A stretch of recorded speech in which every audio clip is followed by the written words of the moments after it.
इन दो शेरों को एक फ्रेम में लाने का कारनामा जिस डायरेक्टर ने किया, उसने 4 साल पहले एक बब्बर शेर को भी काबू करने की कोशिश की थी, लेकिन वो पिंजरा तोड़कर भाग गया।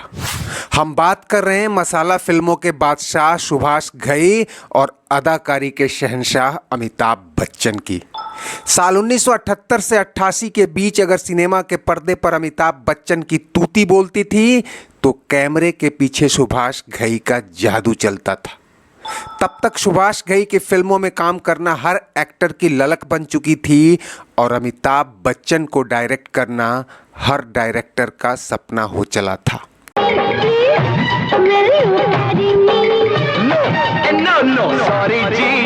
ऐसे में 1987 में जब सुभाष घई ने प्रेस कॉन्फ्रेंस कर ऐलान किया कि मैं अमिताभ बच्चन के साथ एक फिल्म बनाने जा रहा हूं, तो यह उस दिन की सबसे बड़ी सनसनी थी और अगले दिन के अखबारों के पहले पन्ने की खबर भी।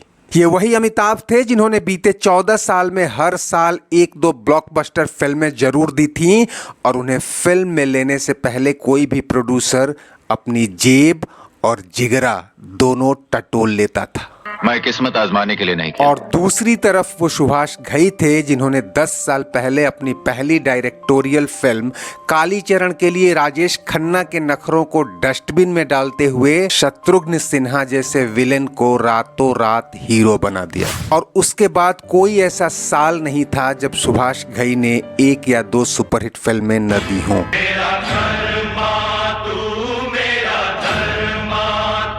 इन दो दिग्गजों की फिल्म पर आम सिने प्रेमी ही नहीं, पूरी फिल्म इंडस्ट्री की नज़र थी, लेकिन साथ ही आशंका भी कि क्या एक्टिंग के पर्याय बन चुके अमिताभ सुभाष घई के डिक्टेट पर चलेंगे या घई अमिताभ के नाच नखरे झेल पाएंगे।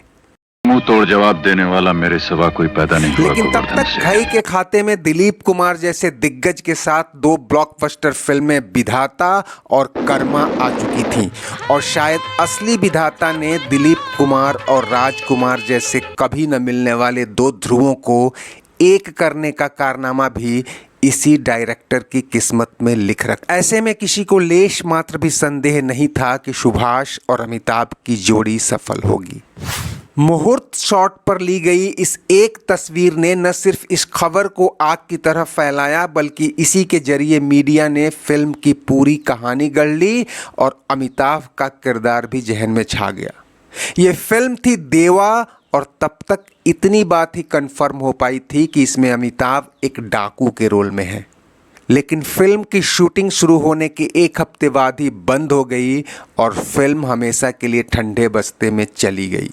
फिर आगे दोनों की फिल्में तो क्या, तस्वीरें भी अरसे तक साथ नहीं आईं और जब आईं तो वक्त का पहिया बहुत घूम चुका था। असल में अमिताभ को हफ्ते भर के भीतर ही लगने लगा था कि न तो एक किरदार उन पर फिट बैठता है और न यह फिल्म उनकी कामयाबी का सिलसिला कायम रख पाएगी।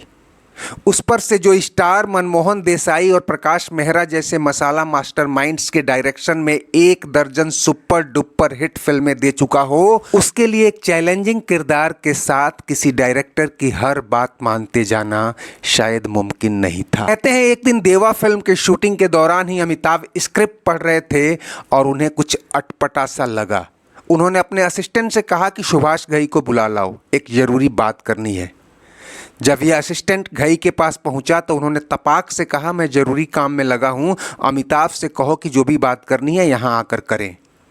ये बात अमिताभ को इतनी बुरी लगी कि वे सेट से उठकर सीधे घर चले गए। वो अगले दिन भी शूट पर नहीं आए और उधर से कोई बुलावा भी नहीं आया। कुछ दिनों बाद ही सुभाष घई ने एक प्रेस कॉन्फ्रेंस कर ऐलान किया कि कुछ रचनात्मक मतभेदों के चलते वो अमिताभ बच्चन के साथ यह फिल्म नहीं कर रहे हैं और अब इसके आगे बढ़ने की संभावना भी नहीं है। मतलब साफ था, फिल्म ठंडे बस्ते में चली गई। उसके बाद अमिताभ शहंशाह फिल्म की शूटिंग में मशगूल हो गए और सुभाष घई ने अनिल कपूर, जैकी और माधुरी को लेकर राम लखन की तैयारी शुरू कर दी। रिश्ते में तो हम तुम्हारे बाप होते हैं, नाम है शाहीन। 1 2 का 4 4 2 का 1 My name is Lakhan, my name is Lakhan। 1-2 साल बाद आई ये दोनों ही फिल्में सुपरहिट रहीं। उसके बाद अमिताभ की फिल्में लगातार फ्लॉप होने लगीं और घई भी हाथ खींचकर फिल्में करने लगे। अमिताभ को खोने की खुन्नस उन्होंने 1991 में दिलीप कुमार और राजकुमार को एक साथ लाकर मिटाई। इस जंगल में हम दो शेर, चल घर जल्दी हो गई। और कहते हैं कि देवा का किरदार ही कुछ बदलावों के साथ 1993 में खलनायक बनकर आया। जी हाँ, मैं हूँ खलनायक। नायक नहीं।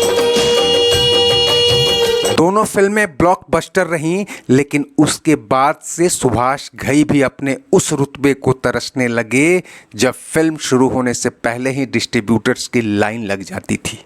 परदेश में उन्होंने महिमा चौधरी को लॉन्च किया और उनकी ताल पर ऐश्वर्या राय भी थिरकी।